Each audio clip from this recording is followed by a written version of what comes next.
মুঘল সম্রাট আওরঙ্গজেবের সমাধি সরানোর দাবিকে কেন্দ্র করে ভারতের মহারাষ্ট্রে নতুন করে উত্তেজনা ছড়িয়ে পড়েছে। উগ্র হিন্দুত্ববাদী সংগঠনগুলোর দাবির প্রেক্ষিতে মহারাষ্ট্রের নাগপুর শহরে বিক্ষোভ ও সহিংসতার ঘটনা ঘটেছে, যা পরিস্থিতিকে আরো জটিল করে তুলেছে। প্রশাসন দ্রুত হস্তক্ষেপ করে কারফিউ জারি করেছে এবং নিরাপত্তা বাহিনী মোতায়েন করা হয়েছে। সংঘর্ষে বহু পুলিশ সদস্য আহত হয়েছেন এবং অন্তত 50 জনকে আটক করা হয়েছে।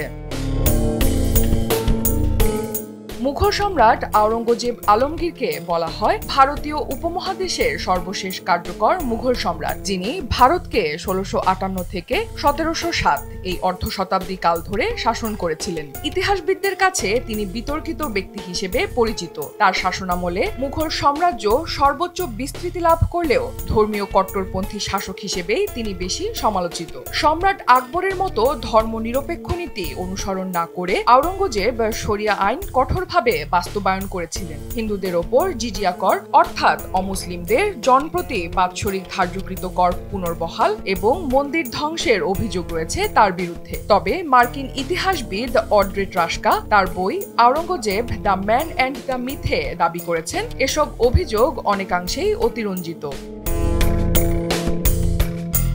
মহারাষ্ট্রের স্তম্ভাজিনগর জেলার খুলদাবাদে অবস্থিত আওরঙ্গজেবের সমাধি নিয়ে দীর্ঘদিন ধরে উগ্র হিন্দুবাদিত্ব সংগঠনগুলো অপসারণের দাবি জানিয়ে আসছে। এই জেলার আগের নাম ছিল আওরঙ্গাবাদ, বর্তমান নাম ছত্রপতি শিবাজীর জ্যেষ্ঠ পুত্র স্তম্ভাজির নামে স্তম্ভাজিনগর। সম্প্রতি চাভা নামে এক বলিউড সিনেমায় আওরঙ্গজেবের চরিত্রায়নকে কেন্দ্র করে সামাজিক যোগাযোগ মাধ্যমে বিতর্ক সৃষ্টি হয়, যা সমাধি ধ্বংসের দাবিকে নতুন করে উস্কে দেয়।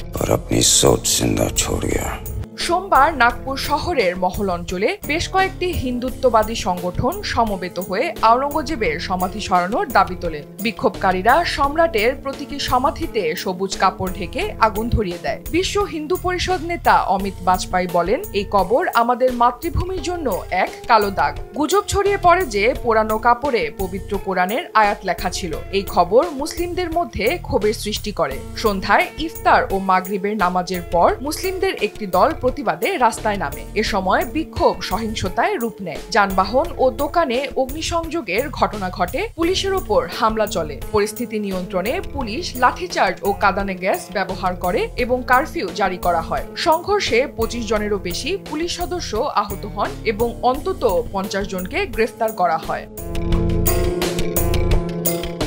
আওরঙ্গজেবের সমাধি ইস্যুতে মহারাষ্ট্রের রাজনৈতিক দলগুলোর অবস্থান স্পষ্টভাবে বিভক্ত। ভারতীয় জনতা পার্টি বিজেপি নেতৃত্বাধীন রাজ্য সরকার নাগপুরে অশান্ত পরিবেশকে তাদের বিরুদ্ধে ষড়যন্ত্র হিসেবে দেখছে। মহারাষ্ট্রের বিজেপি দলীয় মুখ্যমন্ত্রী দেবেন্দ্র ফাডনবিস নাগরিকদের শান্ত থাকার আহ্বান জানিয়ে বলেছেন, নাগপুর শান্তির শহর, নাগরিকদের উচিত পুলিশের সঙ্গে সহযোগিতা করা। তিনি আরো বলেন, সম্প্রতি বলিউডে নির্মিত এক সিনেমায় আওরঙ্গজেবকে খলনায়ক হিসেবে দেখানো হয়েছে। এই সিনেমা হিন্দুদের মধ্যে ক্ষোভ সৃষ্টি করতে পারে। তিনি মনে করেন সিনেমাটি আওরঙ্গজেব বিরোধী মনোভাবকে উস্কে দিয়েছে। অন্যদিকে জাতীয় গণতান্ত্রিক জোট এনডিএ বলছে আওরঙ্গজেব ইতিহাসের অংশ, তার সমাধি সরানোর দাবি ইতিহাস বিকৃতির শামিল। কংগ্রেসও একই সুরে বলেছে মারাঠা ভূমিতে আওরঙ্গজেব পরাস্ত হয়েছিলেন, এটাই ইতিহাস, সমাধি সরানোর দাবি ভিত্তিহীন। তবে শিবসেনার নেতারা সমাধি সরানোর দাবিকে সমর্থন করেছেন।